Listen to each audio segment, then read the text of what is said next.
Hi, welcome to our first lecture video. Week one of Intro to Policing, we're talking about the history of policing.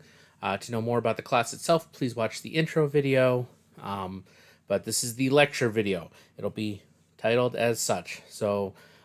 This week, there's a decent number of readings, and we're going to talk about the history of policing. Anyway, let's just jump right into it, and we need to establish just a little bit that how long we're actually talking, like how far back does the history of this go. And realistically, what I want to say in general is, so yes, we're talking about policing, but we need to talk about where policing comes from. If you've taken criminal law, things like that, we do talk about law a little bit. We talk about it in America. Here we're talking a little bit of the history of where this all comes from, and a little bit of that comes in criminal law, a little bit of that comes in Intro to Criminal Justice. This is really focusing more on the specific things. So as you see on the slide right now, we are going to talk a little bit about the laws of ancient times.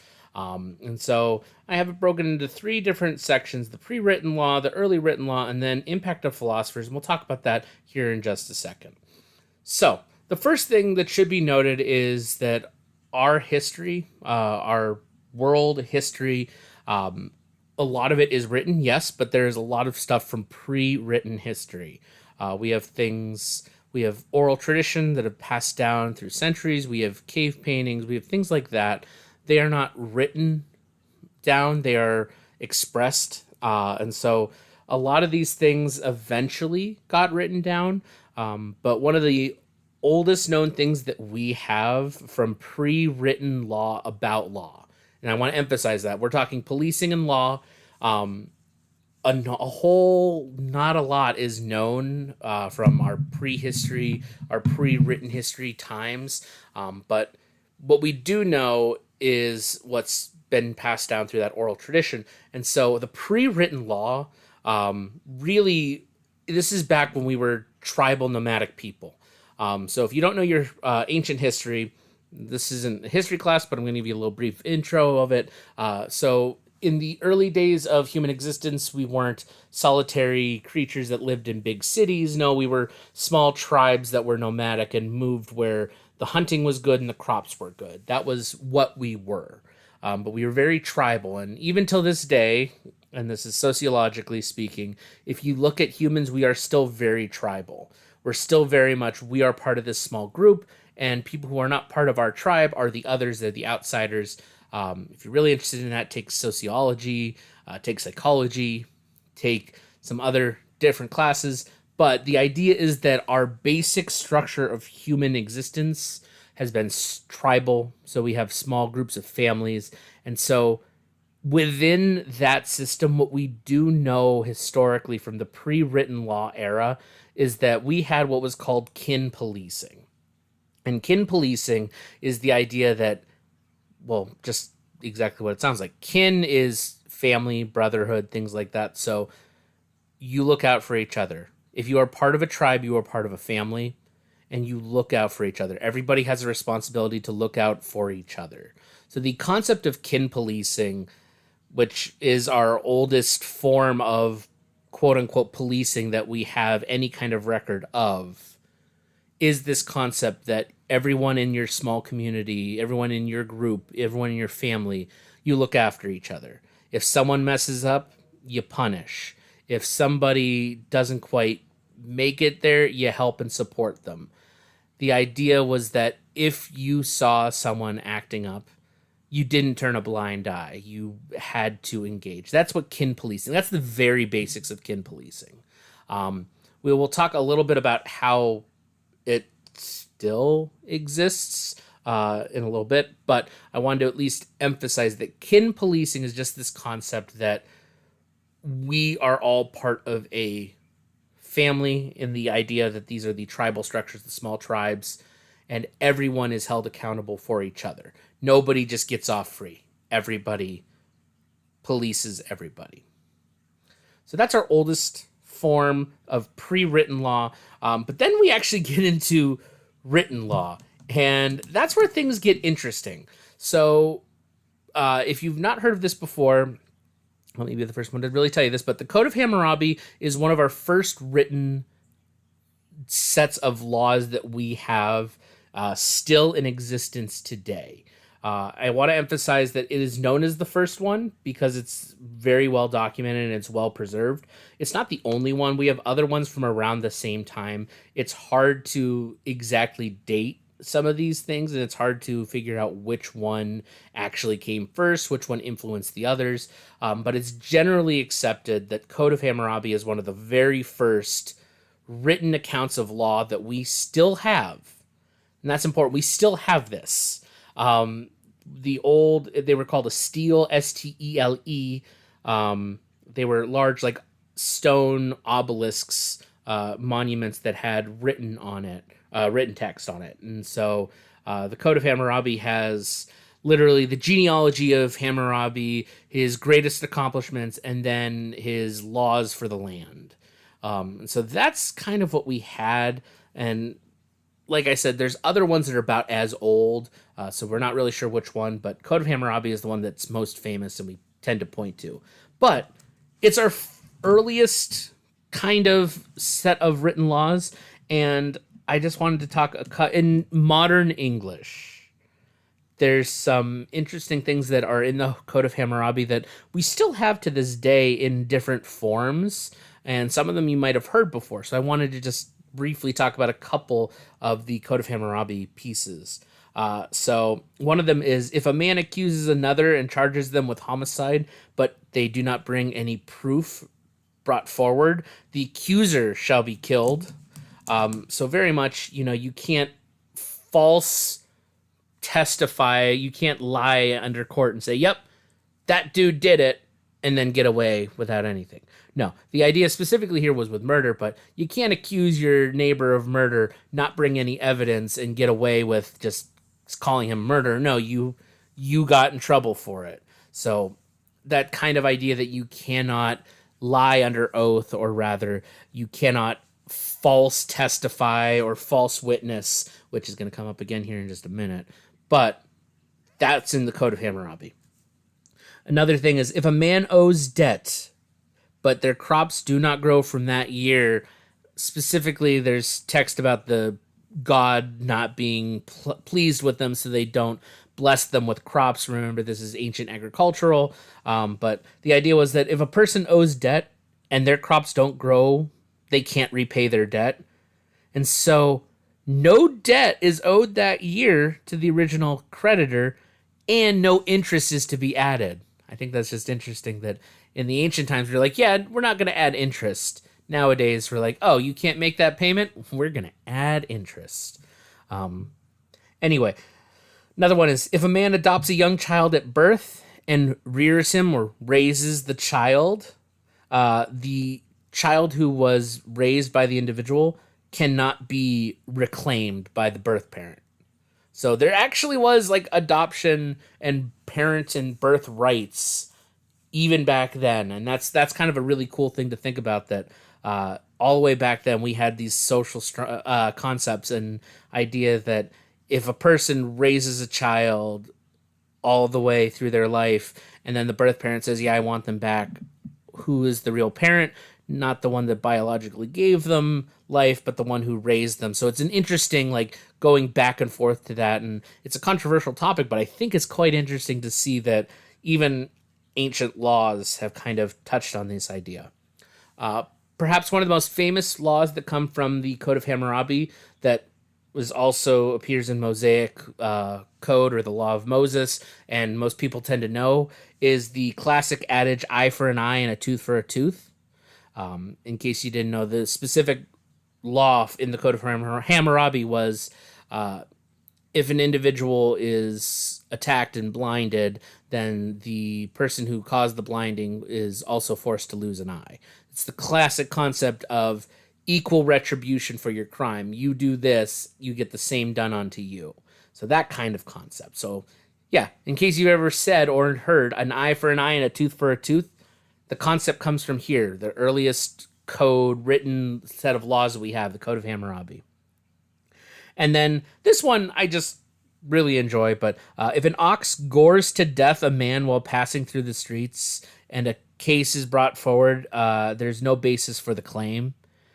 And so, in very simple terms, if there is an ox, a wild animal, walking down the streets, and someone walks up to it and gets killed by the ox, that person's family can't build a case against the ox because you can't fix stupid. Wild animal, danger. Working animal, danger. It's the classic idea that if it's a clear and evident danger, you can't ignore it and then claim that it wasn't safe. Like, there has to be some kind of concept, some kind of reason behind it. So anyway, that was just some of the Code of Hammurabi. There's a lot more. If you're really interested in it, like legitimately, there are articles about the Code of Hammurabi. There are full translations of the Code of Hammurabi. Wikipedia actually has a really good list of some of the laws and things like that. So if you're interested and you want to know more about this like ancient history thing that's not super important in the sense of you need to know what the laws are, but you want to know more about them, please look it up. Just as a little hint, nudge, terms like the Code of Hammurabi and the Mosaic Code might show up on a quiz and or a test. Hint, nudge. Anyone who's had me before, you know what this means. Those of you who haven't, pay close attention when I talk about concepts more in depth. They're probably going to come up later. So, the Code of Hammurabi, like I said, is kind of that oldest one that's most recognized, but another one that kind of a lot of people know about, whether you're religious or not, is the Mosaic Code or the Law of Moses. And I want to preface this by saying we are talking about this as a written set of rules, not as a religious text, okay? So you can find this information in the Bible if you really want. The Law of Moses and all those kinds of rules, they are in the Bible. They're in the Torah if you are Jewish. They are in the Quran if you are of Islamic descent. Like, the Abrahamic religions follow the basic structures of the Mosaic Code.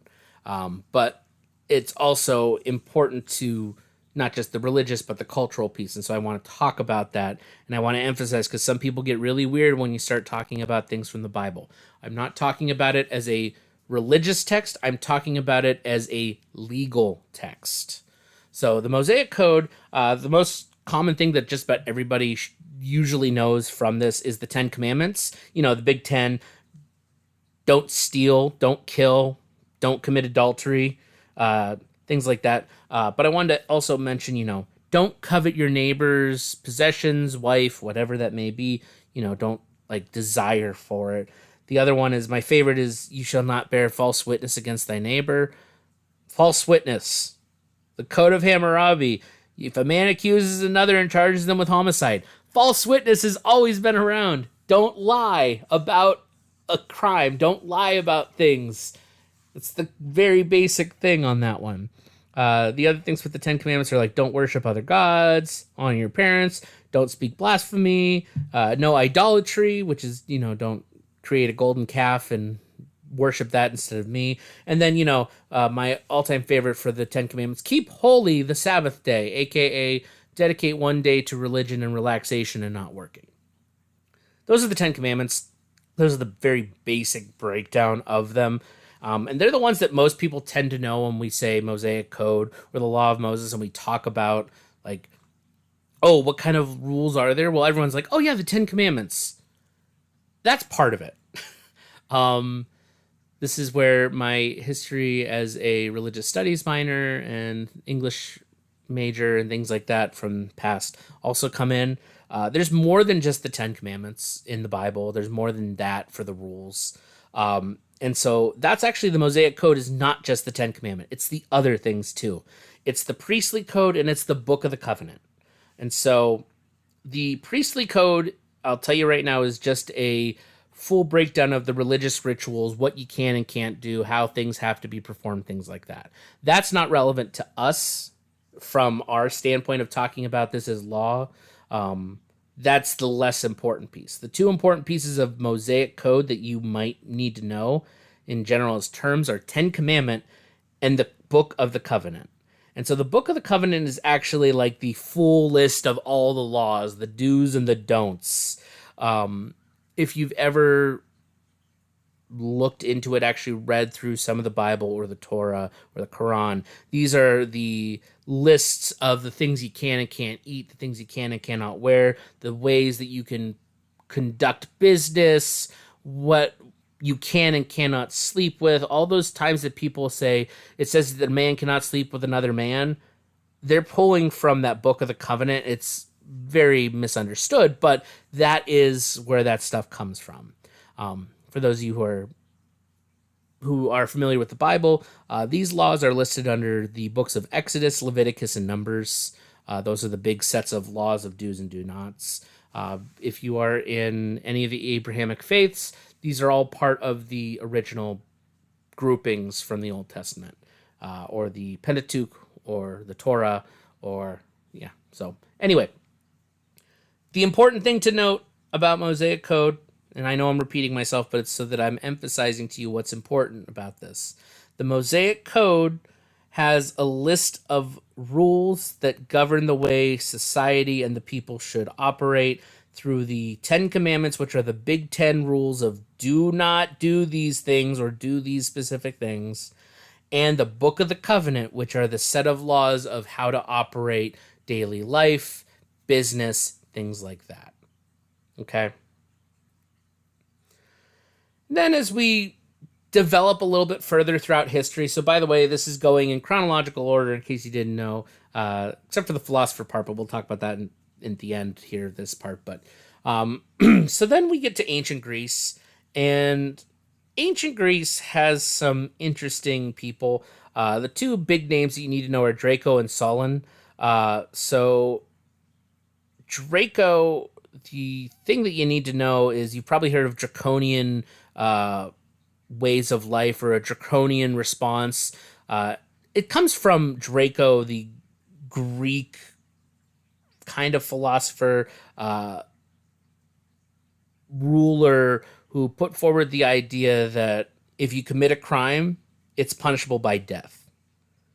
Draconian tactics are the most harsh tactics because Draco of ancient Greece legitimately was like, oh, you stole something? Put them to death. Oh, you injured someone? Put them to death. You killed someone? Put them to death. It didn't matter what level of crime. Draco's philosophy of punishment was death. All crime is punishable by death.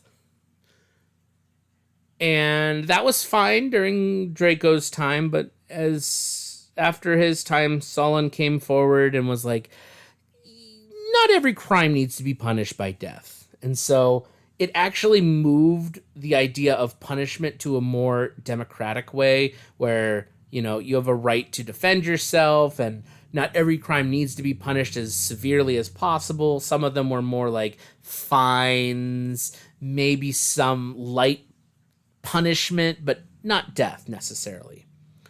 So our two Greek influences really were death penalty for all, and then maybe we need to have some kind of balance. Maybe we need to have some kind of intermediary between the two. Which then brings us to our Romans. And this is kind of where our law shifts from the ancient world to what will become our basic model for both the American judicial system as well as several others. And we'll talk about that here in just a minute. But so not really the last big one, because there's plenty of them, but one of the last big ones is in the Roman society, they had this concept of the Law of 12 Tables. And what it was literally putting forward written down code of what were understood as unwritten rules and common law.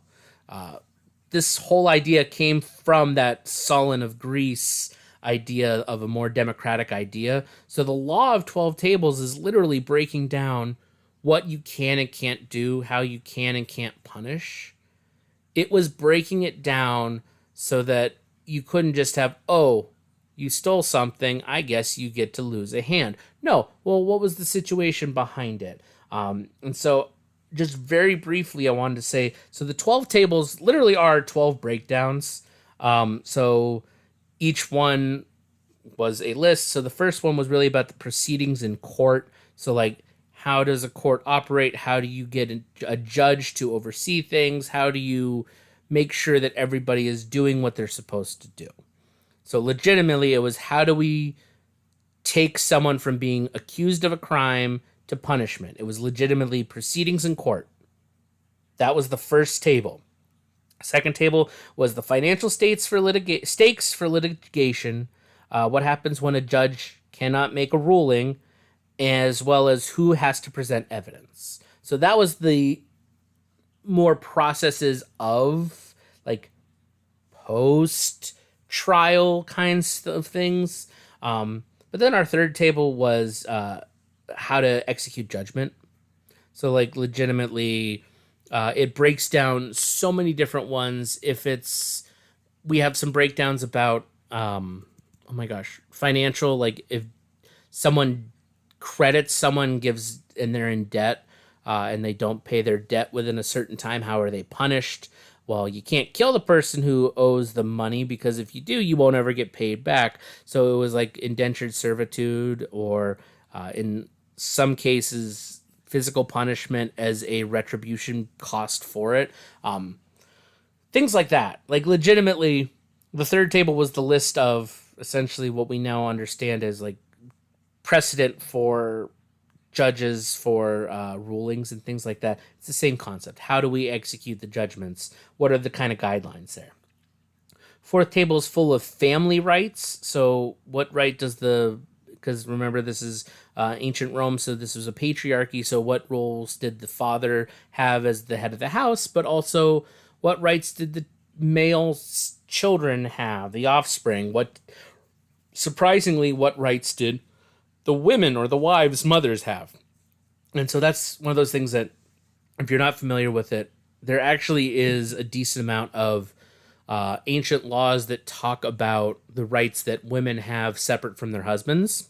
So, but the law of 12 tables actually does have a decent amount of that. They talk about things like estates and guardianship, who can own property, who is a parent, things like that. Ownership and possessions, what stuff do you own, what stuff does the state own, what stuff do you own that's separate from your spouse. Land rights, specific crimes, laws of injury, so like if you hurt someone, what do you do? Public law, rules about religion, marriage between the classes, because Roman society was broken down into different classes, as well as binding into law, aka slave law. So yeah, there's a decent amount of concepts, and like I said, they really were just the written down version of what at the time was understood as unspoken law. Everyone kind of followed those rules anyway, but it was a matter of putting it forward out there for everyone to see. So if there was a big takeaway to come away from this part for you to know for an exam, that the law of 12 tables from ancient Rome really was a written down set of unspoken common rules that people already understood, but it gave everyone a clear way to see what their rights are. And so it transitions into this impact of philosophers, and there's plenty of philosophers that we can talk about, and really the only one that the book talks about at all, they do a little bit of talk about Socrates and everything, but Plato is really the one that I want to emphasize, only because it does have a kind of impact on us as we talk about it in general. And so Plato put forward the concept that night crime is worse. Ideally, the idea is that if you are committing crime under the blanket of night, under the shadow of night, it's already a worse crime than if you committed it during the day, because you planned on doing it when people were vulnerable and asleep. It's the idea that there's a morality to your crime. This gives way to the idea that premeditation and the thought going behind committing a crime actually has an impact.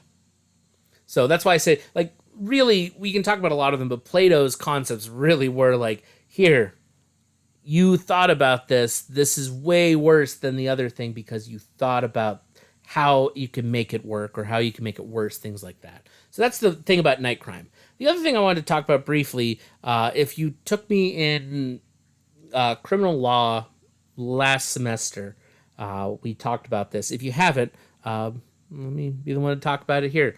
So Plato also put forward this concept of there are different types of homicide. And so for just in general, this is a interesting thing. This might be an essay question or an extra credit thing, but I just want to put it out there. So when Plato talks about the types of homicide, homicide is the killing of a human being, homo sapien, homo, and side, killing of. Plato put forward the idea that there are different types of killings, and it's not all homicide is homicide. No, all homicide is homicide, but they can be different. So you might have heard the terms fratricide or sororicide or patricide or matricide. So matricide is the killing of a mother. Fratricide is the killing of a brother. Patricide is the killing of a father. And soricide is the killing of a sister. The terms you might understand to help make this sense. Patriarchy, male, dad. Matriarchy, female, mother. Sorority, sisterhood. Fraternity, brotherhood. Plato took those concepts of, we had this idea for the concept of patriarchy, and if you killed your father, that was a more heinous crime than killing a random stranger. You killed your mother, matricide, that is more heinous than killing a random person. You killed your brother, fratricide. You killed your sister, sororicide. Way worse than killing a random person. Also where we get the idea of feticide or fetus, the killing of an infant, fetus, someone within the womb. Infanticide, which is the killing of an infant, but also the one, and I do put the general warning, the term suicide is the killing of oneself. So literally all of those aside concepts come from Plato's idea that the killing of particular people has a different impact. They are either more heinous, more evil, or less evil. And that's kind of the other thing that comes with Plato is the concept that not all crime is the same. There are truly heinous crimes and there are morally wrong crimes. So that's really the impact that Plato has. So I would say if you wanted to remember about this, Plato came up with the idea that not all crime was the same, and some were more severe, some need to be punished harsher because they were designed either evilly or morally wrong, that kind of thing. So anyway, now we're going to shift from talking about just the laws in general to talking about policing. And so policing in ancient times, you'll notice the most recent thing I have on this little list is 1361. We'll talk about a little bit of each one of those as we go through, but we'll dive more in depth to the Britain piece because that's the piece that I was kind of hinting at. Once we get to the British English law and common law era, that acts as the model for most of the world. And it's partly because England conquered and owned most of the world, so most of the systems were developed off of it. But the idea is that once we get into that British era of impact of policing and law, that becomes the model for most things. So notice I don't have anything written under Egyptian, but that's because it's kind of hard to like break it down into a key point. So in ancient Egyptian policing and at the time, so it really started as just the personal guards of the pharaoh, of the ruling monarch of the time. They were mainly there to keep them protected in life, and then they would have them protect them in death at their tombs and things like that. Eventually, nobles and priests and people of higher society noticed that, that's actually not a bad idea. The pharaoh has these personal guards. I should have some personal guards. And so what they did was they essentially hired people to become their guards, or they recruited people to become their guards. And the important thing about ancient Egyptian police that I really want to emphasize here is that it wasn't police as we understand it. So it was guards, and they took people of all walks of life. So they took soldiers, military men, they took foreign warriors. The Nubian Guard is one of the most famous examples of the ancient Egyptian guard policing units. The Nubians were a separate group within Egypt, and legitimately they took a lot of those warriors through their own conquering and whatnot, or even hiring, and used them as their personal bodyguards. So legitimately, ancient Egyptian policing, and I put air quotes around policing, was building a small military, a small militia of warriors who protected. They mainly protected the people that they were hired to, but because of the way the society worked, a lot of protection was not just guarding them 24/7, but patrolling the streets and making sure that criminals aren't active.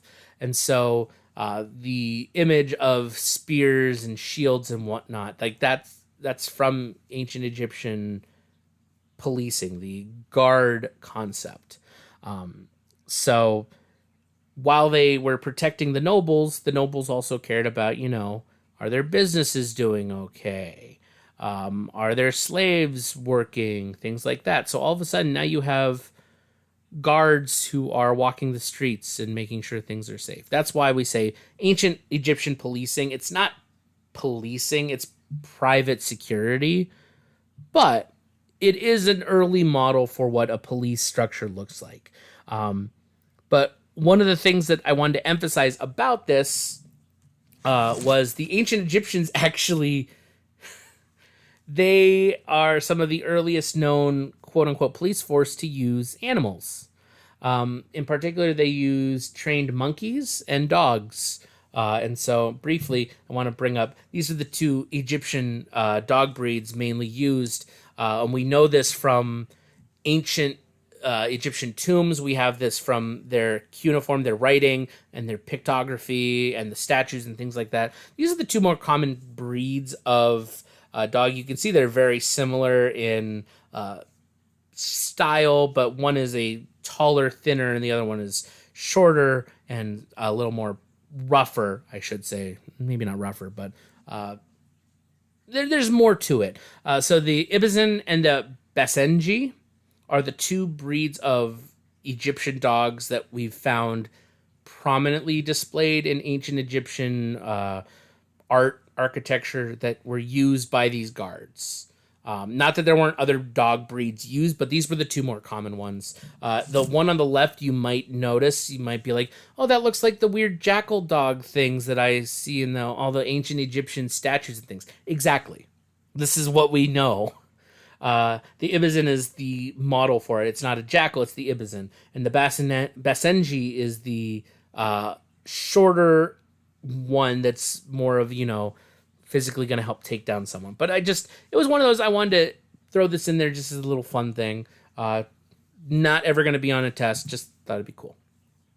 So yeah, the ancient Egyptians are one of the first written record policing units that use animals to help take down and apprehend criminals. So just there's your fun fact, and that would be the piece to remember about the Egyptians, is that they used animals to help apprehend criminals, not specifically the breeds. They used animals. Okay. So we did talk a little bit earlier about the ancient Roman laws and the 12 tables. But the other thing to talk about with the Romans in particular is that ancient Rome does actually have uh, policing. Again, this is like that middle point between the ancient Egyptian personal security guard and the development of an official, real police system. But we'll get to that. So the Roman system, they really broke down to, they had a couple different groups. But the two main ones that I want to focus on for our purposes and to talk about, and that I would ask you to remember for an exam, are the Praetorian Guard and the urban cohorts. So they had a night watch, which were people that exclusively were up during the evening to make sure things operated and flowed and worked, and they had firefighters and things like that. That's important, but it's not what I want to focus on. What I want to focus on is the urban cohorts and the Praetorian Guard. So the Praetorian Guard itself was specifically kind of an elite special military guard dedicated to the emperor and acted as a spy network. So they were soldiers and they did keep the peace. Like they would patrol in a traditional sense the city.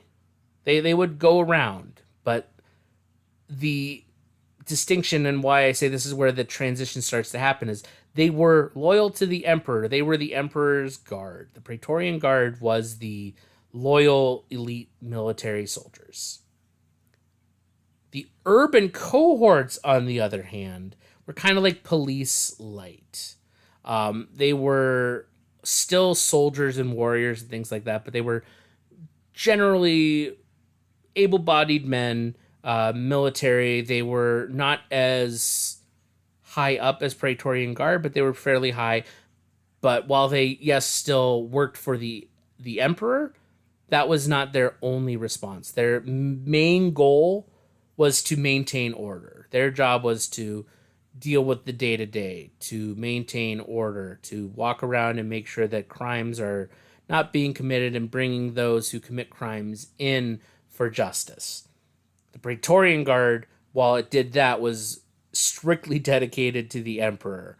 The urban cohort was to the people, for the good of the empire, not the good of the emperor, if that makes sense. And so now we're getting into our history part where now things start to come to a easier point in time to kind of point to. And so we need to talk about Britain and the Anglo-Saxons and the Celts. So if you're not familiar with that region, Great Britain, England, Ireland, Scotland, all that stuff, before the establishment of the Great Britain at the time, there were several tribal groups, and they all had their own ways of policing and rules. Very much a lot of it was the classic kin policing where we watched each other. Like that was what happened. But during the invasion of the Anglo-Saxons, Alfred the Great from 886 to 899 ruled as the first official king of Great Britain. It's the big thing that England still points to. But Alfred the Great put forward this concept of the mutual pledge system for policing, and we'll talk about that here in a minute. Like that, it's its own slide, so we're going to get to it. But I wanted to mention that Alfred the Great was the conqueror who came in, unified the Anglo-Saxons, if you like that version of history, and put forward the concept of a mutual pledge system, which I'm going to tell you right now is a lot like kin policing. As we talk about it, you should be like, oh, that sounds like kin policing that you were saying. Exactly. It's literally just writing down and establishing what we already believed. And then this is also in England. We'll talk about it very briefly, but the Justice of the Peace Act of 1361, it's less ancient, but it's kind of the first big movement, or the last big movement before we get into modern policing. But so really, the Justice of the Peace Act of 1361 created a centralized administration that was in charge of appointing law enforcement. And really, what this was is this whole act mentioned, it was put forward by Parliament, who could be a justice of the peace, what their duties were, and the powers that they held. And at the time, it broke down to that there would be the establishment of a lord and 3 or 4 worthy people to operate as justices of the peace. That was what the Justice of the Peace Act of 1361 did, and really its big emphasis was to create that centralized administration, that basic rubric for what is a police officer, what is a justice of the peace. So, mutual pledge system. I told you I'd get to it. So, the basic concept of the mutual pledge system was everyone in the community was responsible for themselves and their neighbors. Kin policing. I told you. It's like we don't create anything new, we just add to it. And so really, this is now, as I said, it's still the ancient in air quotes, but now this is becoming more straightforward, and now we're starting to recognize things that we still do to this day.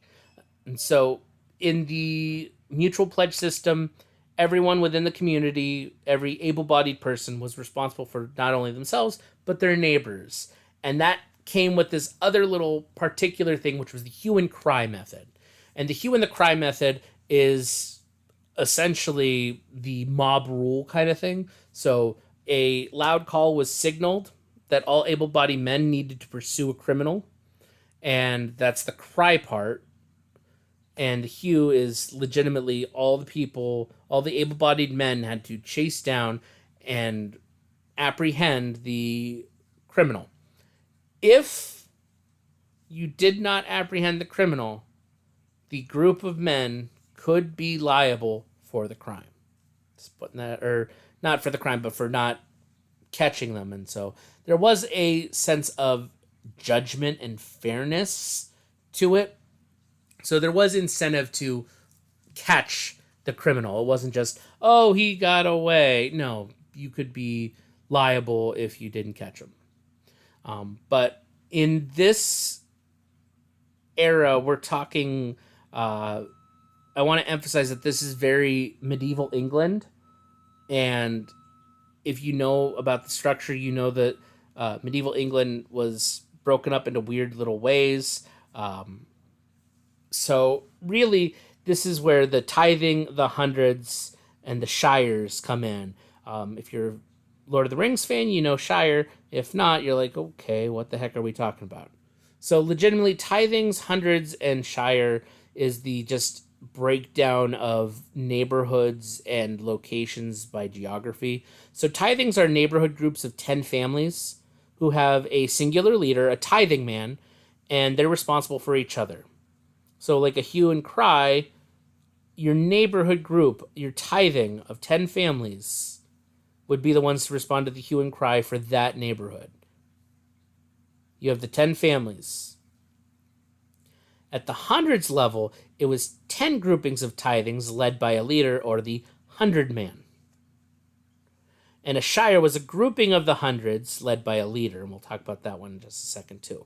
So legitimately, tithing is like your small little neighborhood, your hundreds is your city, and your shire is your county, if that helps make sense. So Erie County is the shire of us, the 100 would be Erie City, and the tithing would be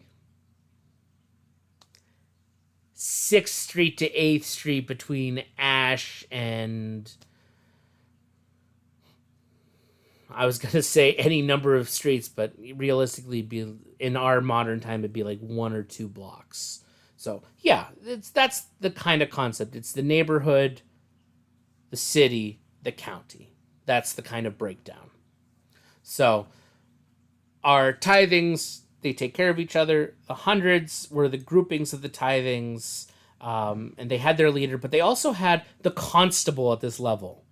And so we're going to talk about the constable here in just a little bit, but at this point in history, the constable was more of an overseer of equipment and weapons.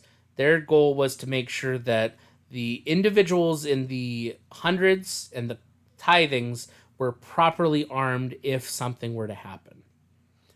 And then at the shire level, the group of the hundreds was led by a leader or a shire reeve.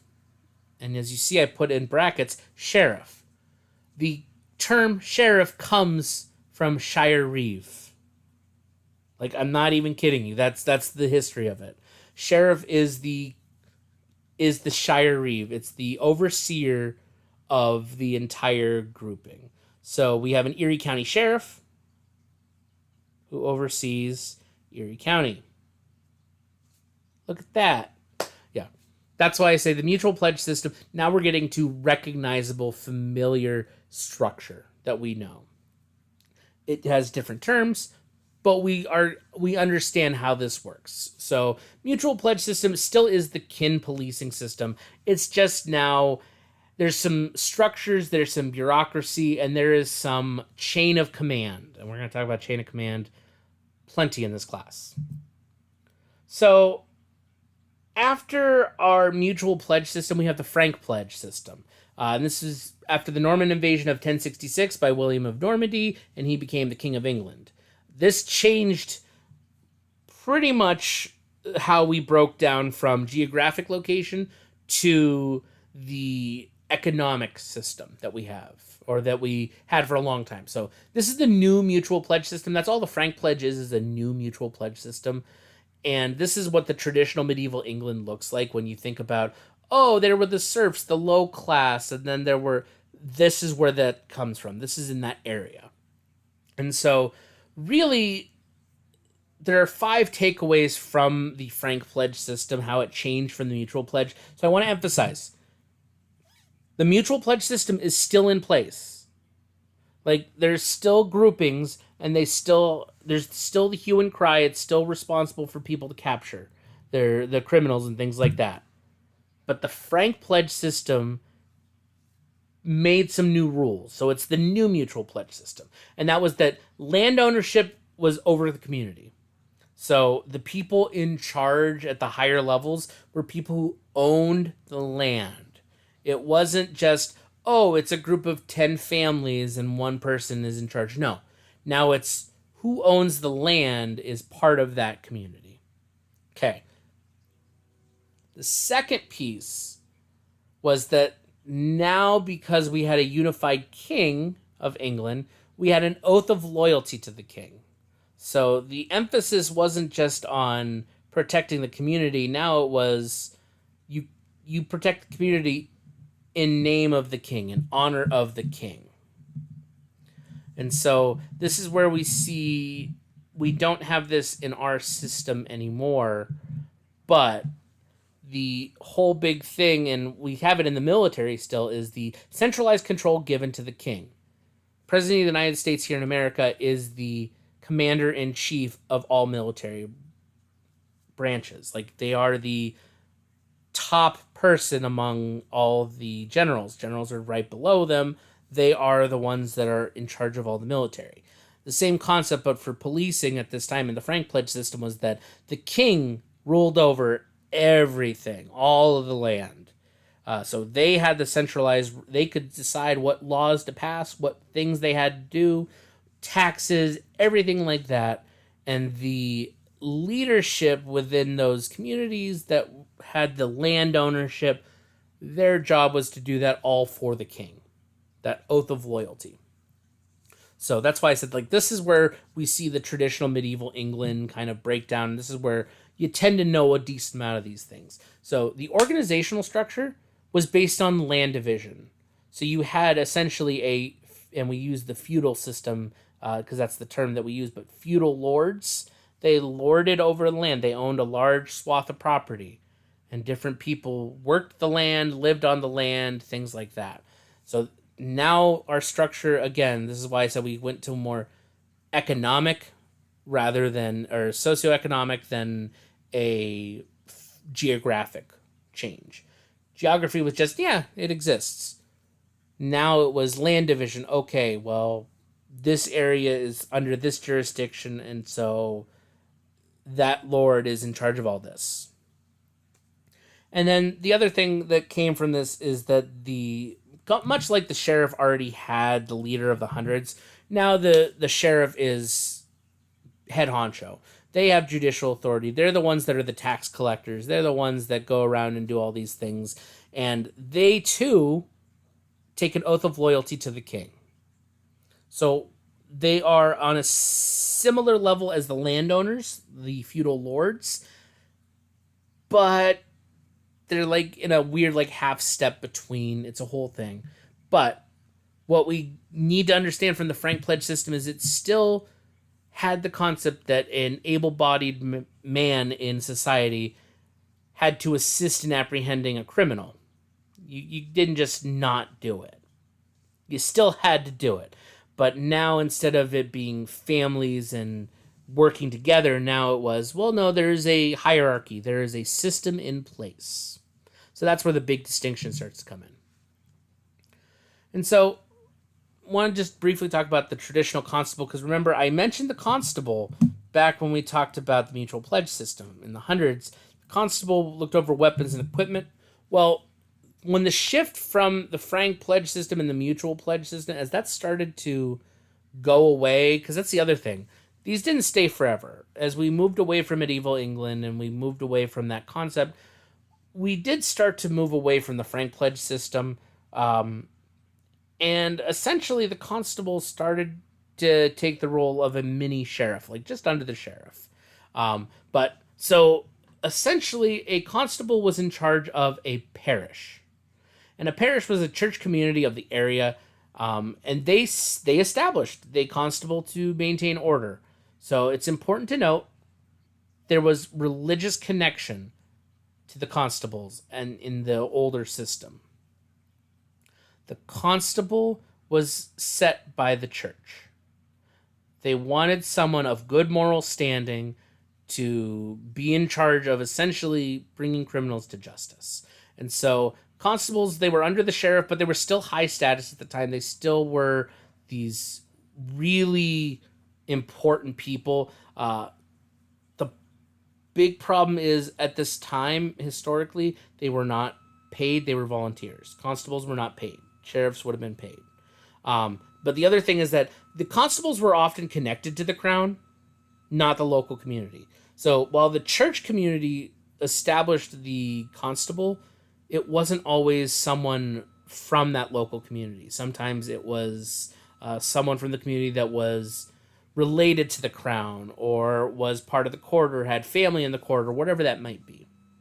But so yeah, the constable's main job was to bring criminals to court in the medieval system. So in that Franken Pledge and the post-Franken Pledge system, their job was to bring criminals to court. But as all things tend to happen, things change. So as time goes on, we started to get into what is the stipendary system. And this is where we're getting into closer to modern. Because remember, I said the constable was unpaid. The sheriff was technically paid. If the constable was an unpaid person who was meant to bring in criminals, are they going to do their job well? Maybe, maybe not. So the stipendary system really is, and if you've heard the term stipend before, it should make sense, but you get paid. Essentially, at this time, private individuals, merchants, religious individuals, whatever, they would hire private security. Because remember, we still have the mutual pledge system. It's just in a different form. So individuals, not just the constables, could bring in criminals and be compensated. So now, because we had the problem of only the constable could bring them in and that wasn't always happening, well, we'll let anyone bring them in and we'll pay you for it. Eventually, this system crashed. Can you imagine why it would crash?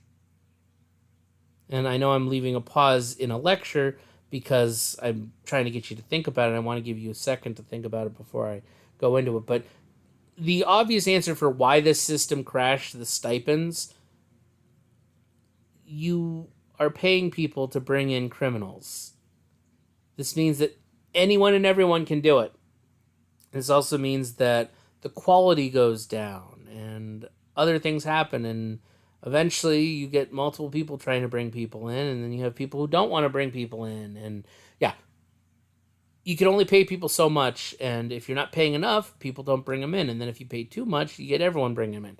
The system was not properly balanced. That was the big reason why it crashed. And eventually, we got to our, what I would call, more modern history. And so in our modern history time, now we're looking at the 18th century. We've jumped quite a few years. We've jumped essentially 700, almost 800 years in the matter of like 20 seconds. And the reason for that is that system was in place for a long time. A lot of the basic structures were still there. But we started to see in the 18th century, in the very late 18th century, we started to see police reform. So we had our sheriffs, we had our constables, but we didn't really have a concept of a modern police that we do. And so we did this police reform. So the Bow Street Runners were Henry and John Fielding. This really goes back. So Henry and John Fielding were brothers. They both saw problems within the system itself, and they wanted to change how our policing worked. Well, not our, but British policing. They wanted to change how the English policing worked. And they were not at the same time. They were one after another, but they were brothers. They worked at the same time, but when one passed away, the other one picked up. But Henry and John Fielding put forward the idea that citizens should report suspicious activity to the police. This is still, again, we talked about kin policing, and kin policing is the basic core of what this all is, but everyone should report suspicious activity, which immediately should trigger a warning sign in your head of, well, how is that different? We're not saying that you chase after someone. We're saying that you report suspicious activity. Is suspicious activity a crime? Or is it the moments before a crime or immediately following? So that's the important piece, the distinction to keep, because we're going to talk about it here in just a moment. But they put the idea that every citizen should be responsible and should report any kind of suspicious activity that they see. And they also put forward the idea that you paid officers to patrol the streets in the Bow Street Parish. Let me emphasize that again. They had the concept to pay officers to patrol the streets. This is the first time we have real compensation for policing. This is the first time we have an actual, beginning of a police force.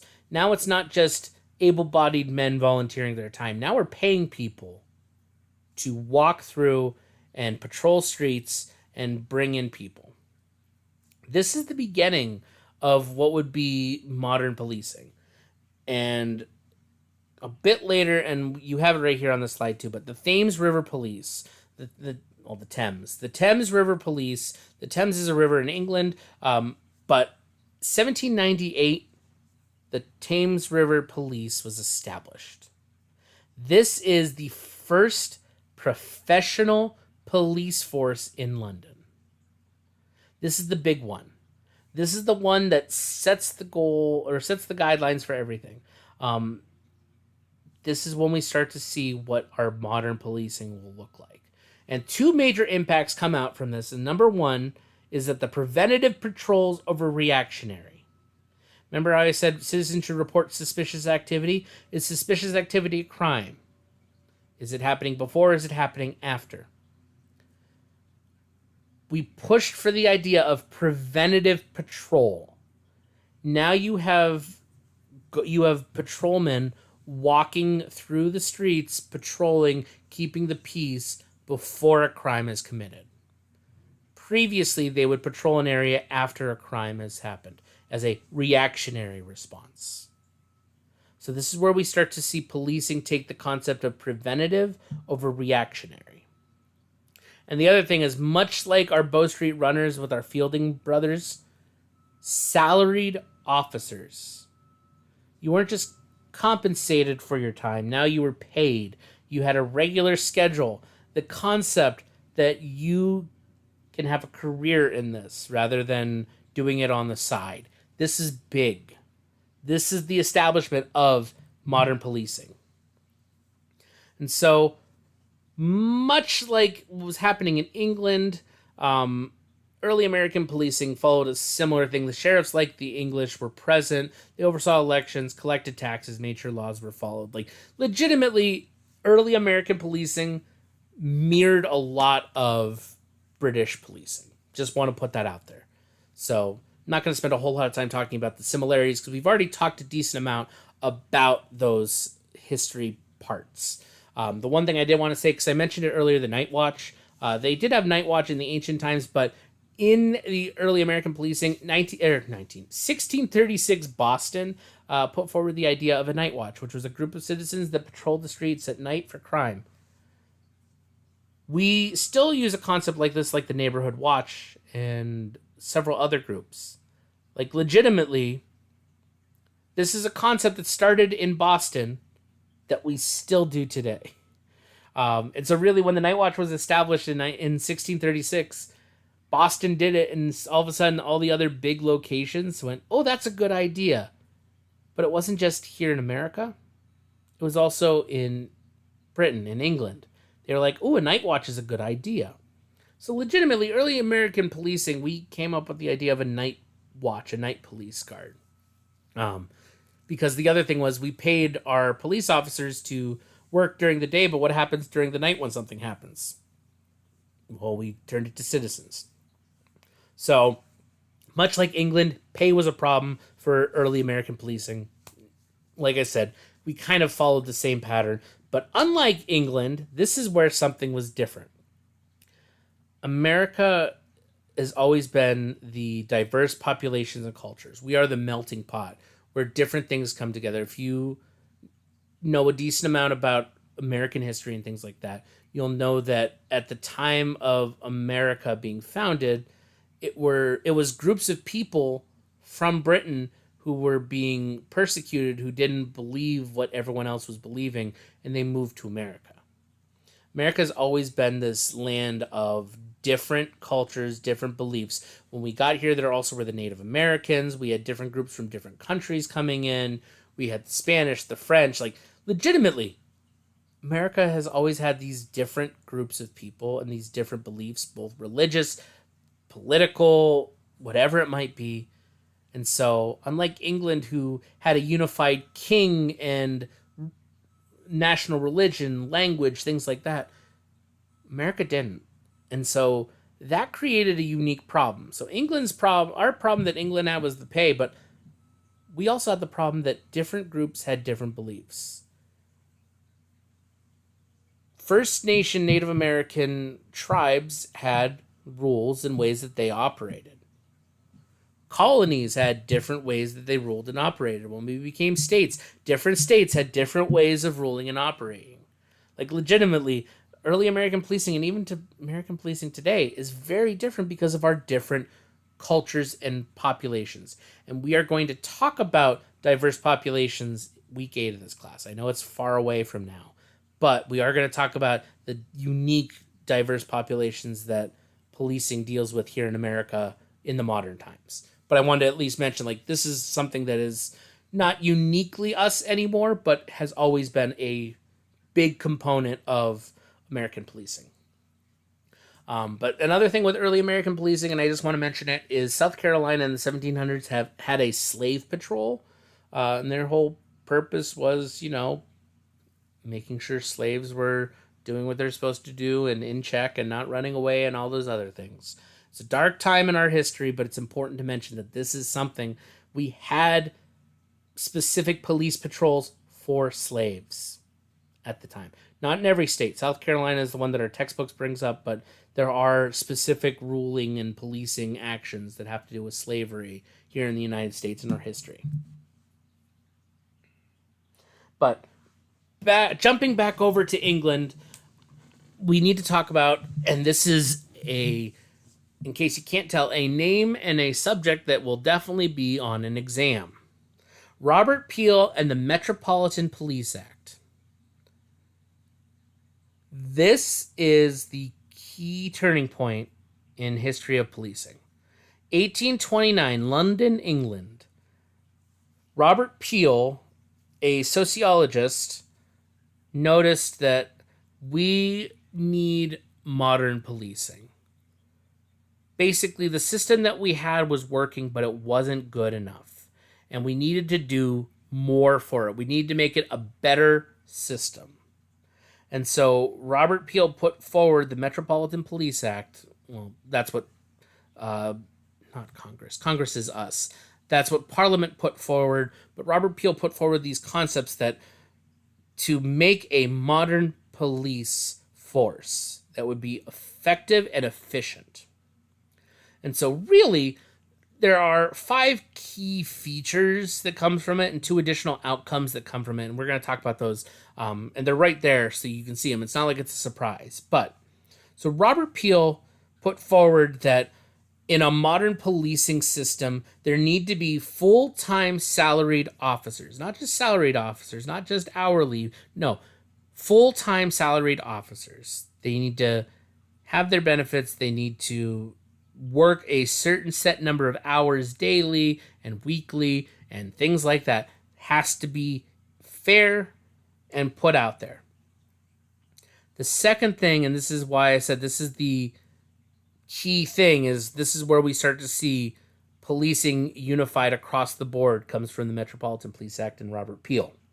The military style structure where we have captains, sergeant, lieutenants, things like that. The structure, the hierarchy that mirrors the military, that's intentional. That was Robert Peel. That was the Metropolitan Police Act. It was to give a clear chain of command, not only for full-time salary, but for everyone to know, okay, well, who makes decisions? Who gets to make this decision? Who decides what? We had it all broken down, and we used the military rankings at the time. Made sense. The other thing is going back to what our brothers said, and back to, like, legitimately, it's always been pushing forward the same concept over and over again. Prevention over reaction. A lot of policing historically has been reactionary. Even today, there's a decent amount of policing that is reactionary. It's because until a crime happens, there's not a crime. So it ends up being a lot of reactionary. A crime is committed, it is reported, and then they respond. That's reactionary. But Robert Peel said, we can't just wait for people to report crimes. We need to be preventative. We need to emphasize prevention. What that looks like realistically has evolved over the years, but it's been things like involving community members. It's been things like education. It's been patrols, walking patrols, things like that. The idea was that instead of waiting for a crime to be committed, you want to stop it before it gets committed. That was a big movement, and we still use that to this day. But like I said, a lot of traditional police work is reactionary simply because we don't know the crime has happened before it happens. One of the other things was the identifiable uniform. So this is, of course, London, England. So it's the blue bobbies, the whole blue outfit and everything. But the idea was that officers of the law, the police force, should be clearly identifiable. This is both to distinguish the difference between an officer and a regular person, but it also was so that the everyday citizen would know who the police are. This was equal parts for the police as it was for people. Now we know who to go to rather than having to go to the station or going to one central location. Now if you see a person walking down the streets in a blue uniform, you know that they're a police officer. You can go and report a crime, or if you're going to commit a crime and you see the blue suit, you're like, oh, I need to avoid this. I gotta wait until they're gone. The blue uniform of the old London bobbies, very specifically, the identifiable uniform was a key choice, both to prevent and to help establish order and things like that. Uniform, nowadays we still have the uniform thing. Now they're not the blue bobbies like England had back in this time, but we know police uniforms. Like, they vary state to state and jurisdiction to jurisdiction, but there's police uniforms. You follow the order. And then the last big feature of Robert Peel's Metropolitan Police Act is the local patrol districts. So at the time, he broke down London into 17 districts. And so now those patrols, the idea that the full-time salaried officers who would be preventative and walking the streets, you didn't just have them walking randomly. No, now you broke up the city into 17 unique districts. And so within those 17 districts, you'd have officers walking a particular route. We still do this. We still do, maybe not necessarily like very literally like District 1, 2, 3. No, but we have geographic locations. There are patrols that are assigned to different areas of cities and things like that. Legitimately, this is Robert Peel. Robert Peel put forward the idea that you can't just have police for the city and just do whatever. No, you need to have organization. You need to have structure. So those were the big key features of the Metropolitan Police Act. But the other things that came out of this was that the nonpartisan public accountability. Peel was very big about the police aren't there for the government, they're there for the people. And that's something that I know, especially nowadays in our modern world and the way perceptions and things happen and the way things are shared with individuals, it seems a lot of times that the police are not responsible to the public, or their responsibility is not towards the public but towards the government. There are cases to be made on both sides, but it's important to note that Robert Peel said, police should be accountable for the public. It is their responsibility to serve the public, not the monarchy, because that was England and the king. But legitimately, the service of police is to the public best interests, not private interests. So that's the first thing. The other thing is the officer conduct anchored in service. And this is where we get the concept of professionalism and ethical behavior within police departments. Not to say that there weren't ethical issues throughout, and not to say that there weren't ethical officers before or professionalism, but Robert Peel put forward with this Metropolitan Police Act, by doing all of these things, by making these standards, the idea was that now we have a set code of ethics and ways that an officer should behave. And we also have professionalism, the way that they need to engage with people, the way they do their work, things like this. The idea of the Metropolitan Police Act was to establish a centralized concept of policing. And it worked. This is still, for the most part, the way most police departments work, not just here in the United States, but in most places around the world. This is Robert Peel. So, I want to briefly talk, and the book does talk about it, but the principles of law enforcement. And this, excuse me, this is just the 9 kind of like, it comes out of Peel. So these are the rules, the guidelines that law enforcement should follow.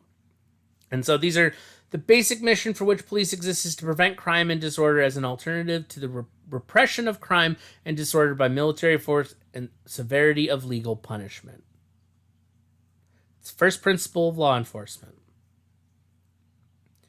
Their goal is to prevent crime and disorder rather than using military force and legal punishment.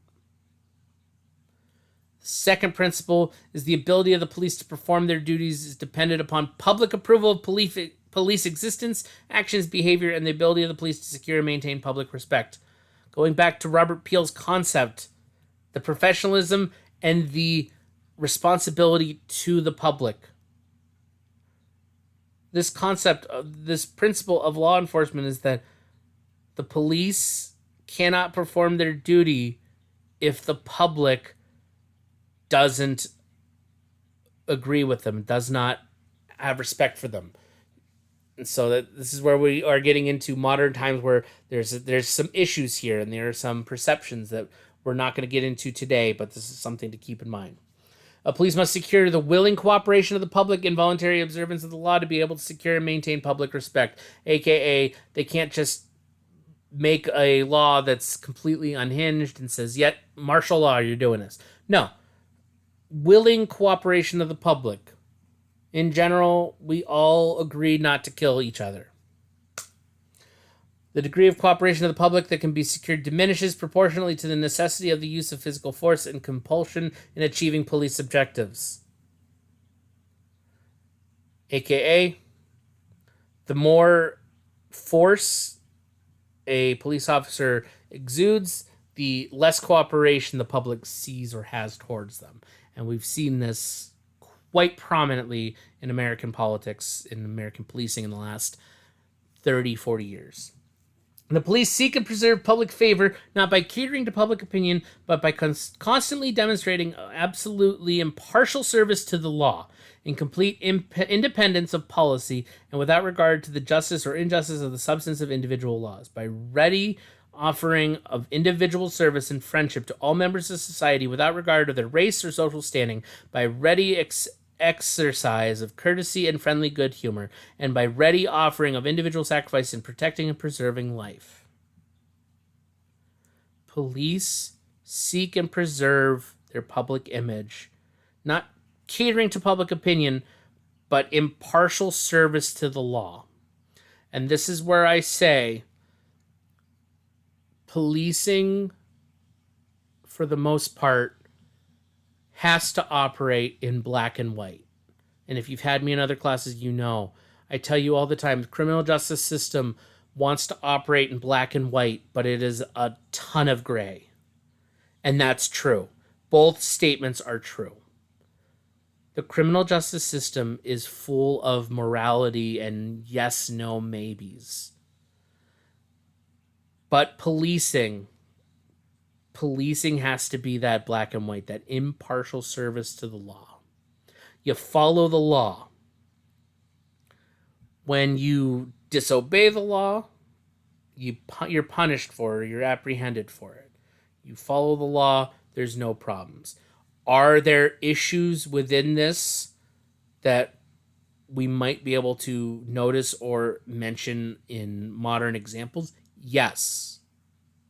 But it is important to note that this is one of the key principles of law enforcement. This is one of the reasons why things get so complicated, is that their duty to the public is to maintain law and order.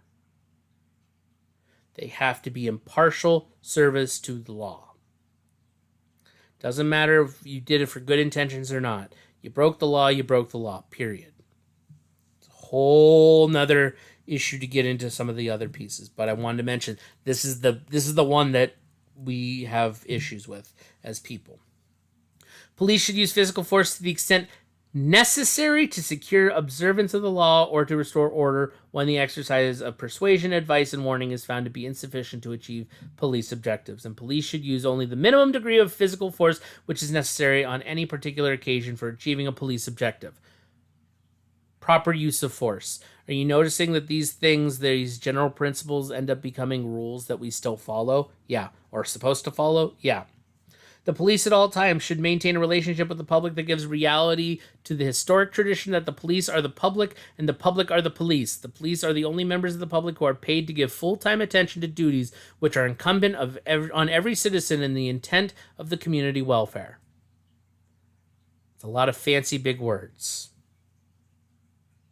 Police maintain the relationship with the public that they are not above the law. They are part of the law.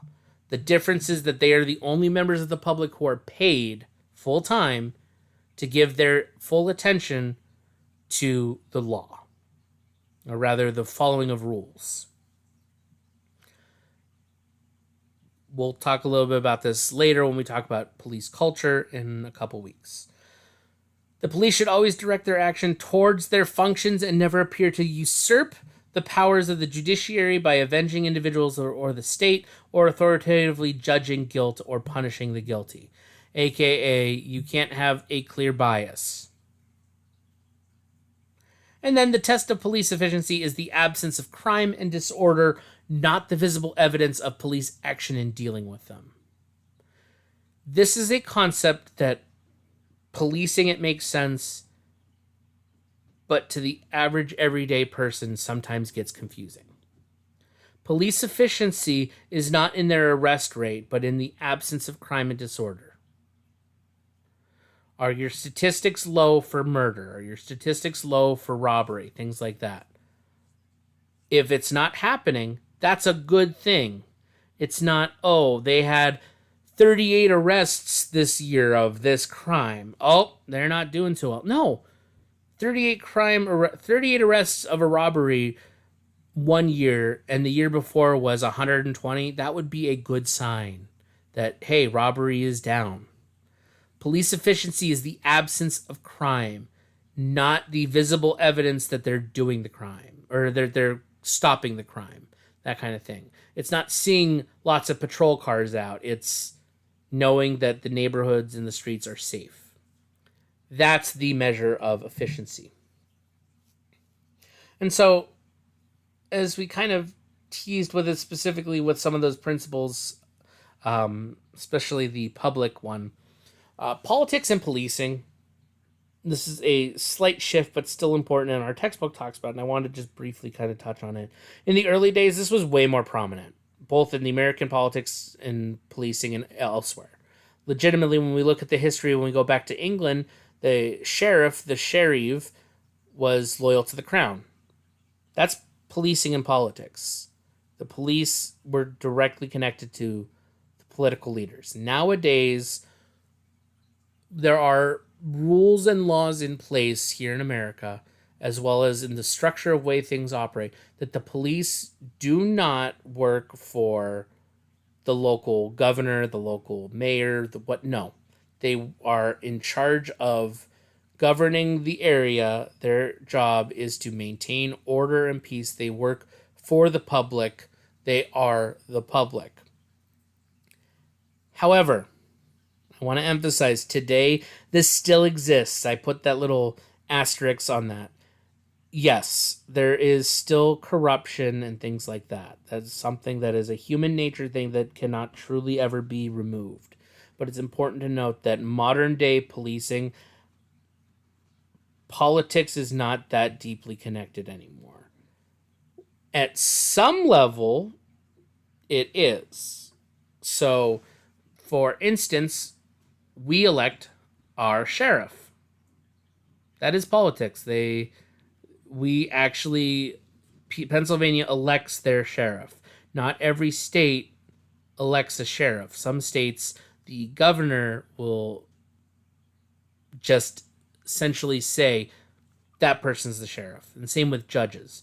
In PA, we vote for judges, not in every state. Some states, they establish a judge. They're like, okay, governor said that person's a judge now. That's why I say politics and policing still exists, but it's not everywhere. It's not the emphasis. The fact that we vote on a sheriff and we vote on judges means that it is political, but not in the same way. But we also have to remember that everyone has their own biases, and so when we elect an official, whether we elect on party lines or not, they have political leanings. They have particular ways of seeing, and that's how our democracy as America works.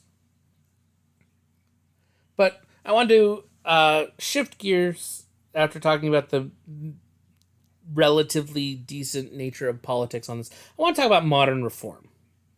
And so when I say modern, you notice I put it in quotation marks. Modern reform, I mean, we're talking 1800s and on. I don't mean the last 10 years because, yeah, there have been some things that have happened in the last 10 years. Actually, a lot has happened in the last 10 years. But when we say modern, we're talking about from like the 1800s on because there's been a lot of changes.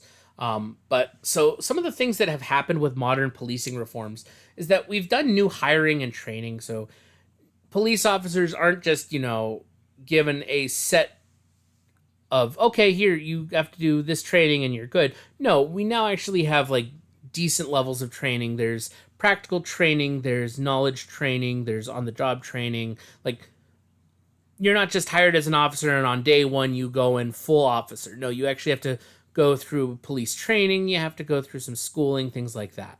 So that is a modern reform. In the old days, we just able-bodied man. Can you do this? Can you do this? Great, you're part of the police. Nowadays, we actually have a hiring process and training and things that are that. We also, like I said, we've worked towards smarter policing, and so that kind of comes with that preventative things which we've talked about before. But so the smarter policing is both with technology, but also with the way we do things. So there is a concept called best practices, and that is what modern policing, a lot of it at the administrative level, at the putting it forward to different departments, we're talking about data informed smarter decisions. We're talking about, this is what this data tells us we need to do. We're going to try to do that in a better way. Smarter policing is not just using better equipment, but it is understanding and learning better ways to do the job more efficiently. Another thing with the modern reform, and this is something that I've talked about in other classes, and you've probably heard in other classes, is the move to reform, not punish. So, reminder that our criminal justice system, we do punish people for their crimes. And it's important to note that punish is a weird word to use because we still punish people no matter what, but it's not a punishment anymore. Now, the end goal in policing and the criminal justice system as a whole right now is not punishment, but it's in reform. The idea is that you don't want to punish the offender forever. You want to reform them so that they can return to society as a functioning member. That's what I mean by reform, not punish. Obviously, there's more to this, and we'll talk about it actually, I believe, next week when we talk about theories of punishment and things like that. We'll talk about reform. But that's what we're talking about.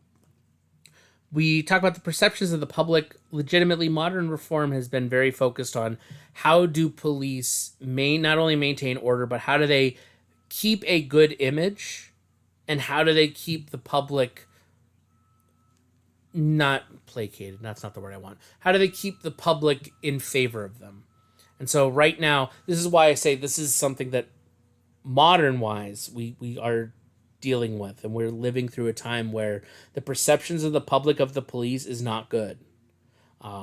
Not saying it's good or bad or right or wrong, but currently there's negative perceptions of police by the public. A good majority of people, a good number of people, don't want to say majority, a good number of people have negative associations and connotations with police, and they see them as untrustworthy, racist, offensive, things like that. And so that public perception is not good. And so police are trying to figure out how the heck to make that better. And so technically, the answer is the block to its left, but it's also more complicated than that.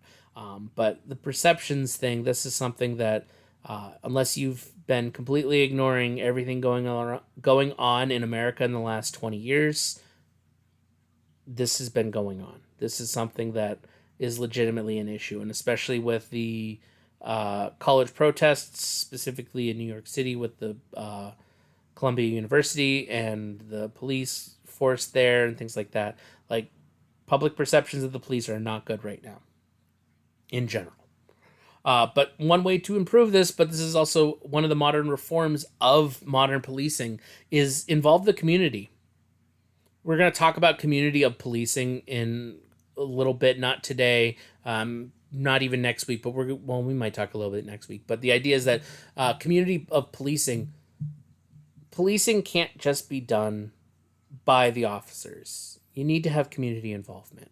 You need to have people willing to call out when crimes are happening or to pay attention and things like that. Involve the community. Police, if they are there to serve the community and they are part of the public, they should be active in the community. So that's what involve the community. It's not just bringing the community involved into them, but bringing the officers into the community itself. But I do want to briefly talk about this one as well. Some of the modern reform of policing was the Kansas City Preventative Patrol Experiment. And if you've had me in intro, we've talked about this before. But the Kansas City Preventative Patrol Experiment was they had a designated neighborhoods where they had a random patrol, increased patrol, and no patrol for neighborhoods. And they wanted to see if crime changed depending on the visible presence of police. And funny enough, the results were no. It showed that perceptions weren't really, whether or not they saw officers didn't really change the amount of crimes being committed. There's way more into it, but I wanted to mention, like, modern reform looked at the Kansas City Preventive Patrol experiment and went, okay, so just an increased presence isn't the answer. It forced them to go, well, what else? What else can we do? How can we prevent crime? So that's my kind of thing. That's it. That is the presentation. That is the lecture notes for this week. I know it was a lot. I know we talked about a lot of different things. I know we talked about a lot of boring things. We talked about history.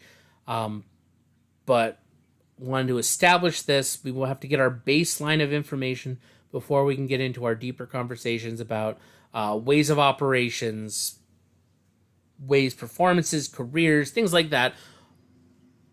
This is the boring content week. This is the history week. Everything else will be more focused on the actual policing stuff. So I just want to thank you very much for sticking through with this. And yeah, if you have any questions, please reach out to me. There are plenty of resources available. If you're unsure about something, let me know. I'll be glad to clarify as best as I can or point you in the direction of information that might help. But anyway, thank you very much, and see you all in the next video.